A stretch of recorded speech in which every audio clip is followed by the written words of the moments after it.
one of a handful of Chinese pilots, right? That's right. Was that quite an interesting position to be in?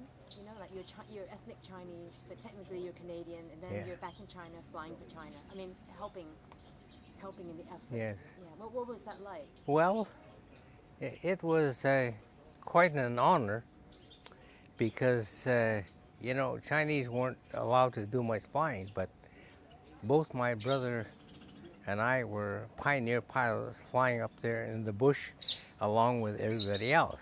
But to go to China there, they appeared to be a little bit more downtrodden. First of all, they wouldn't give you equal pay. So not until the end of the war came that Moon moved over and took over control of CATC, and we got a few pilots over there that we built that up.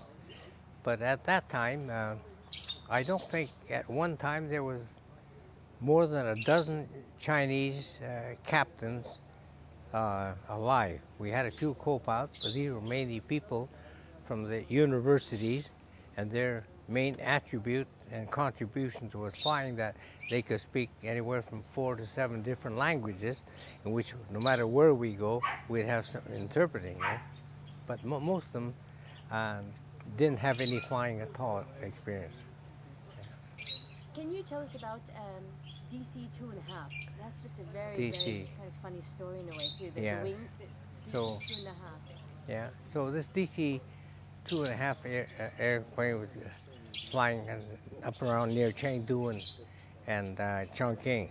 He got word that the Japanese fighters are heading in that direction. So he decided to go into a place we call Sui Fu, or I Pin is the other name for it. So we have a field right down by the Yangtze River there. So when he landed there, the people just got out of the aircraft and hid in the bamboo grove when the Japanese bombers came by and strafed and bombed this machine. One bomb landed on the right wing and blew it right off. So an airplane those days were worth more than its weight in gold. So they got a hold of the radio station we have at IPIN there and radioed Hong Kong and can you get another DC-3 wing? Those things, the United States restricted all armaments and that stuff there. Plus, there's no such thing as a spare wing around, eh? So in order to bring one over from the state, if they could get one, they would have to bring it up from Rangoon along the Burma Road and then way up to the headwaters of the Yangtze there. And the roads are too twisty and turny. The wing is too long. So the only other thing they could do if they want to try to save that airplane is drag it into the bamboo groves there and cover it with bamboo mats and that, which they did, eh? So then they got Hong Kong to figure out something. So the chief engineer, Soldinsky, figured out that let's see if we can put a DC-2 wing on a DC-3, which is a bigger aircraft, eh? He found that Donald Douglas, Scotchman, in order for them to build a DC-3 that fast after the DC-2, used some shortcuts. So many of the parts of the DC-2, although smaller, could be transferred over this DC-3 wing. But some of them had to be different holes built in. So they put it up there and bolted this thing together by drilling more holes. And then they had to shorten up the controls. And they found that they could actuate that airplane. But whether it would fly or not, nobody knew. But those are desperate times. So they mounted it under the DC-3, made some kind of way to bolt it in there, and they flew it up to Sui Fu there, eh? But that airplane had to take off and disappear, and these people had to work on it in the bamboo groves and at night, eh? Because by dawn, when they rolled it off, they better be able to take off. Otherwise, the Japanese bombers are still looking for them, eh? So that's what they did. They got it in there, but didn't have time to flight test it. So they got in there. They got in the air. They had to hold the wing up because it was too heavy on the smaller wing side. Flew to Chongqing, but what surprised me when I learned about it is that when they got there, all those passengers that they were supposed to pick up in Chongqing were waiting for them. And before they could fuel up the airplane, they had all jumped in. And with a full load of passengers, they tried and take off. They didn't know whether it worked or not, but they got it in the air. They kept that wing up, flew it all the way to Hong Kong with a full load of passengers after the accident. It's a pretty amazing story, isn't it? It's an amazing story. Well, that's the first DC-2.5 that they did. Now, I have friends up in Edmonton there that came and scraped the wing of one twin-engine Anson, eh? His solution was to chop 6 feet off the other wing to balance it off, eh? Did it work?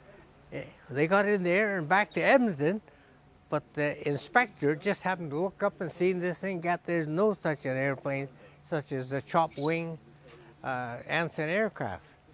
And so the guy got his license lifted and grounded for a while. What role did CNAC play in the evacuation of key personnel in Hong Kong when it fell?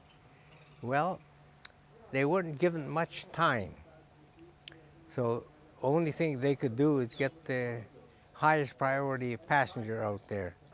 So there was a great hue and a cry because I think it was H.H. Kung's wife with her dogs, and they made a big story out of that, but it wasn't as bad as it seemed. But I guess she went out there and they figured some passengers should have gone out instead of dogs, eh?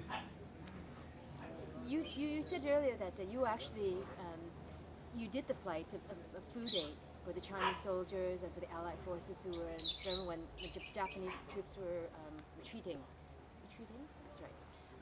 Can you just take us through it? Like, for instance, give us an idea of like how much rice had to be transported for each trip, and how did you get it out? You just kicked them out of the plane and it just landed beneath you? And could you actually see the soldiers, and what shape were they in? I mean, were they really, really in desperate, dire need? Well, first of all, the rice drop was done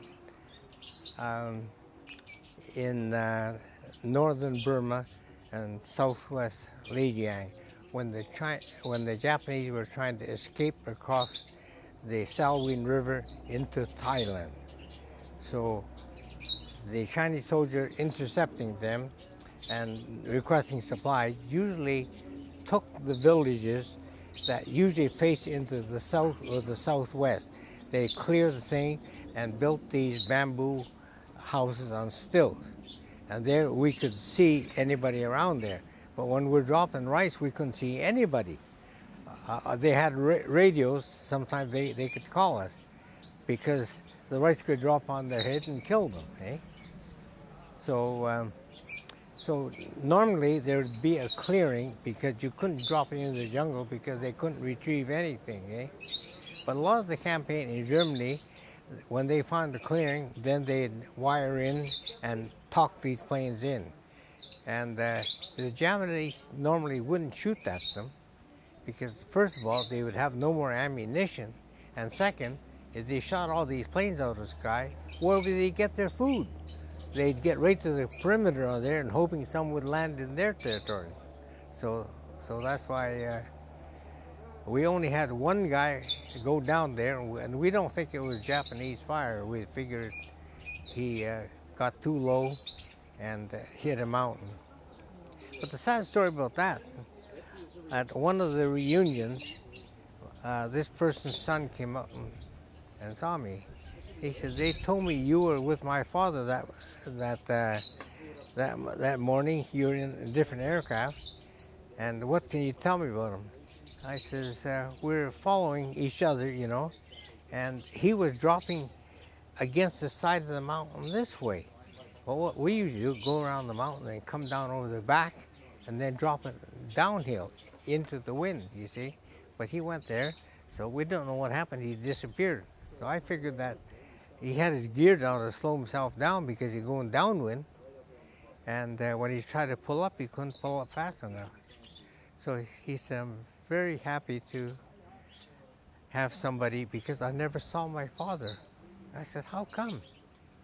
He says, well, I wasn't born until after he left for China.